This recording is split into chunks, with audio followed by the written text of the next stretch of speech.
We are Breshit Yudaled Yud Zion, Genesis 14:17, the third word, Lichrato, on page 66 in the middle, and it's a little hard to see what the actual note is in the printed text. It is a segol, a sort of a triangle of three dots, and that's what it should actually be. It's just not visible here in the text. So this is, again, three parts with a stable base and something elevated amongst it. So it's going to tell us it's a high note with a pause afterwards. It's going to tell us of something that is elevated and very high and near idyllic, skula, something that's divine. So this is going to tell us sort of an element of perfection in it. Not only, number three, not only was he prepared to invite Avram for a celebration at the royal palace, but the king himself advanced in the direction of Avram for meeting him, taking along the full staff of his government as pointed out by the shape of the reading mark. So this is a complete and total show of respect for Avram. He's bringing with him everybody, and he's coming out himself and lowering himself. So this is a complete and utter sign of respect for Avram. Acharei, so separated out with the munach, separated out from what Melech Stom is doing. We're going to lead the narrative forward. Avram was known only to a small group of people from his preachings expressing his ideals, but after his success, he became well known to kings and rulers, as stressed by the shape of the reading mark. So Avram was somebody small before, and now he's in the big leagues. So again, that's why we have the sharp demarcation of the munach. Shuvo, his return, with the broad, focused, emphasizing note of a rivi'i. Number 5, his return home following the victorious accomplishments on the battlefield was marked by a triumph of nations, as denoted by the broad meeting of the reading mark. Again, this is not only an epic win, if you will. So he's coming back from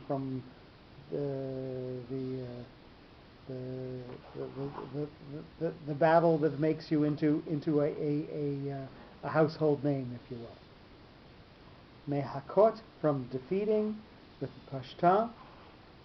So again, emphasis on the word and bringing the narrative forward with a slight pause after it. Sorry, we had a little. We have another note after number 5 at Shuvo. At this stage, the blessing for Avram, v'avarechecha v'agadla shemecha, and I'm going to bless you, and I'm going to make your name great, and I will magnify your name, had materialized. So Avram has now achieved that part of what was in the phrase of Lech Lecha, that he's not only going to be blessed, but he's going to be somebody who's a household name, somebody who people would know his name when they heard it. Mehakot, with the pashta, number 6. Since that time, a series of stories and legends about Avram began to increase and multiply, which emerged from defeating a prevalent might by a single-handed intervention, as suggested by the directional shape of the reading mark. So this is going to drive the narrative forward from here on in. Et Kedar LaOmer, with the two-part katon.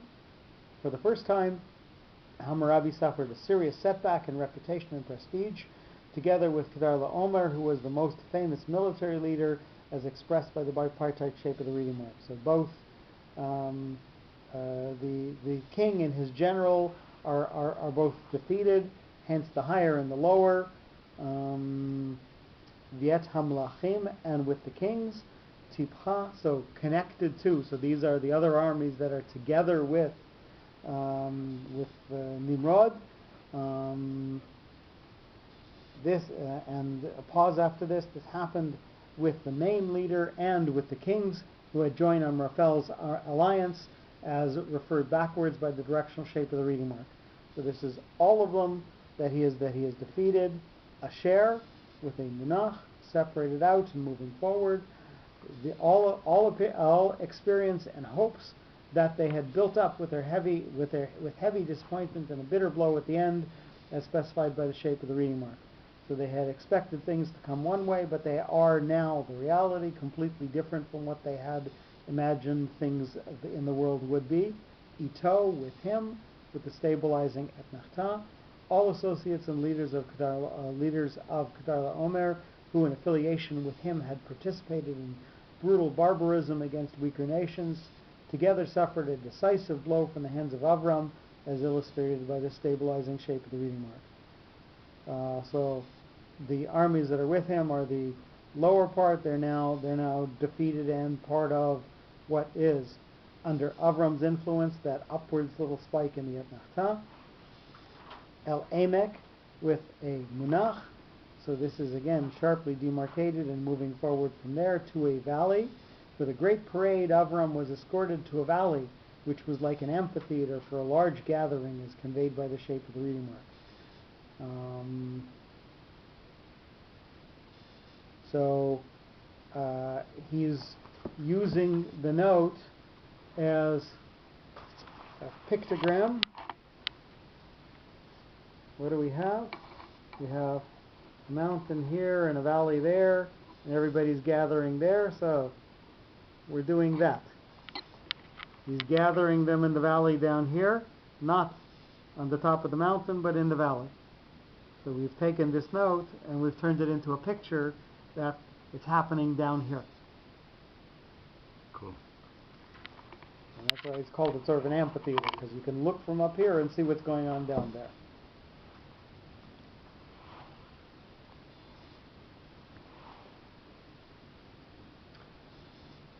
Shaveh, number 12 of Shaveh, with a katan, a two-part note. There, Avram was pronounced a king of Shaveh, an equal king. Shaveh means equal, with the great authority of a leader, as depicted by the bipartite shape of the reading mark. So again, you have one higher and one lower, and Avram is now the king of all of the kings at the time. So even though they say that he's their equal, so they've given him an equal rank, he's got that little higher dot in the katon. So he seems to be the one who's on top right now. Who? It. Personal equal. With a tipcha, backwards focused, looking at what has come from before and ending the phrase. Sorry, we had another note on Shaveh. Shaveh equal is not related to Emek, a valley. Instead, it would read Emek HaShaveh. This is not the name. So, it's not an equal valley. It's not Emek Shaveh. It's not the Shaveh doesn't describe the word valley, because then it would be Emek HaShaveh, the equal valley. It's not a valley like all of the valleys. Rather, it's the valley where they made him their equal. So that's why there's no hey in front of the word Shaveh. That's what he's trying to express with that. Number 13, the word who with the tipcha, backwards focused and pausing slightly afterwards, because it was an even valley. It was known by the name in the past, as signified by the reverse inclination of the directional reading mark. So he's saying it used to be called the equal valley. It's a valley like all other valleys. But here, it's the valley where he became their equal. So I think we did this in one of the parshas, when the spies go to the land of Israel, and vayalu ad nachal Eshkol, vaychretu misham Zmora v'Eshkol anavim echad, akem kara lamakom nachal Eshkol. So they cut out a set of vines, and then because they cut out the vines, they called it the valley, the river of the vines, and I'll pause it for a second.